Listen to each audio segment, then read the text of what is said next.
Is your digital ADHD getting to you? Do you need to download stuff fast? Stick around. I might have a couple suggestions for you.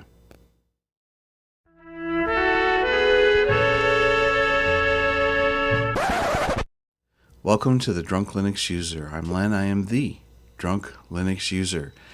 And I had a special request not too long ago from somebody who asked me to talk about a couple of different download managers. So I thought, first of all, for people who are new to this type of technology, we should probably discuss, first of all, what is a download manager?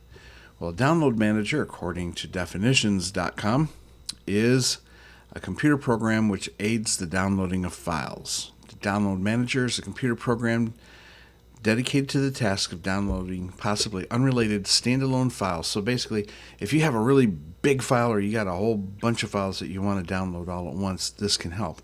One of the nice things about having a download manager is if you're on a slower cable or, say, satellite, or even, God forbid, dial-up, I hope you're not stuck with that, but if you happen to be on dial-up, a download manager can actually help get those files downloaded to your computer much faster. Certain technologies involved, it's magic to me, but I don't use these. I'm just going to be honest right up front. I have very fast internet as it is. I'm not bragging, but I'm just saying I got lucky. And the other thing is that I don't download that much at one time. So for me, if I'm just going to download a file, I don't have to worry about it. But there are people who do require this, so let's get on with it. The first one that was suggested is called Firedm. Now, these are both free, although I did read a comment that one of these was found on eBay for a price. I don't know why somebody would get suckered into that, but this first one, Firedm, it's a Python program. Python is a type of programming language. So this is supposedly really, really nice from everything that I've been able to read about it. It has high download speeds, multi-connection downloading, multi-threading, so on. There's a huge list here. I'm going to put the links for these programs in the show notes so that you'll be able to see exactly what these programs have to offer, and you can make a decision as to whether you want them or not.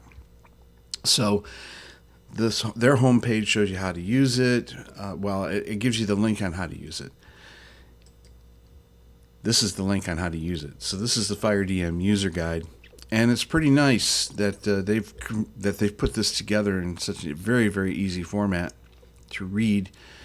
And so if you're interested in this particular download manager, I'd like you to let me know what your experience is with this. The other one that we came across was Extreme Downloader Manager, which is XDM. Now, don't confuse this with the login screen XDM, which is a completely separate thing altogether. It's a lightweight page, basically, that system that you can put your password in at login. This XDM is Extreme Download Manager. It's also very, very highly rated, and it is put together a little bit differently. I should say that this is definitely one of those pieces of software that is cross-platform as well. So you have it for Windows, Mac, and Linux, and this goes through some of the features as well. If you want to install it, I found this page, and it's pretty much for Ubuntu, but I believe that if you're able to get the source package, there are instructions inside where you can be able to install this directly into your system without having to worry is this a Debian-based system or not. But this page goes through the Debian base, and hopefully this can help you download faster. I have not put these on my computer. It is not because I have anything against download managers, but there is such a thing as starting to get too much clutter, and this is my work computer. And these are, like I said before, these are pieces of software I really don't need, but I can say from looking them over very closely, by the way, that both of them seem to be really, really good. You're going to see that there are certain references to being able to download videos off from places like YouTube. And I am just going to say that there are probably some content creators out there who would probably wish that you didn't do that. This is going to be, I guess, a question you're just going to have to wrestle with yourself. Should I or shouldn't I? That being said, if you're downloading large files, like you're downloading 4 different, for example, distributions, you know those ISO files are big. These download managers will definitely help. Sometimes if you have large videos for training purposes that you need to download, same thing. So there are good reasons for having these download managers.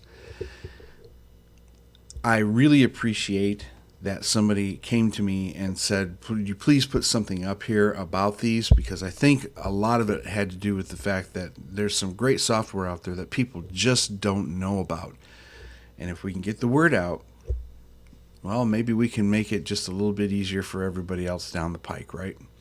All right, so let's remember our words of wisdom, shall we? Don't drive drunk. Don't drink and drive. Don't go to eBay, Amazon, use MS Edge, all buzzed up thinking you're going to buy the latest, greatest stuff, because you're probably not.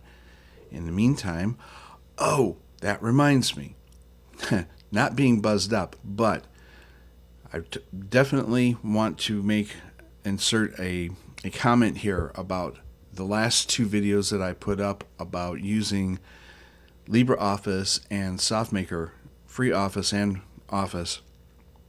I kept talking about using Times New Roman, and that is a font that is a proprietary font from Microsoft, for example. So if you need to install Times New Roman, then look for restricted extras or restricted packages in your software manager, and you'll be able to install them from there. It'll pop up with a little message, you agree to the end user licensing agreement, EULA.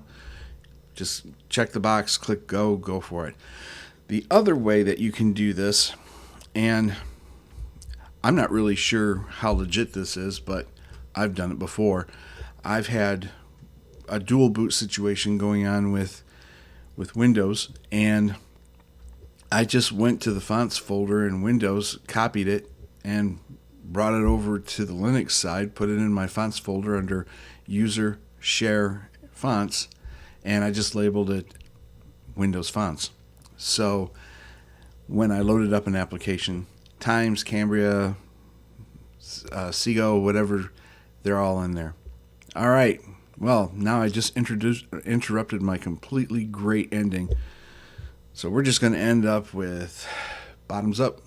Later, dudes.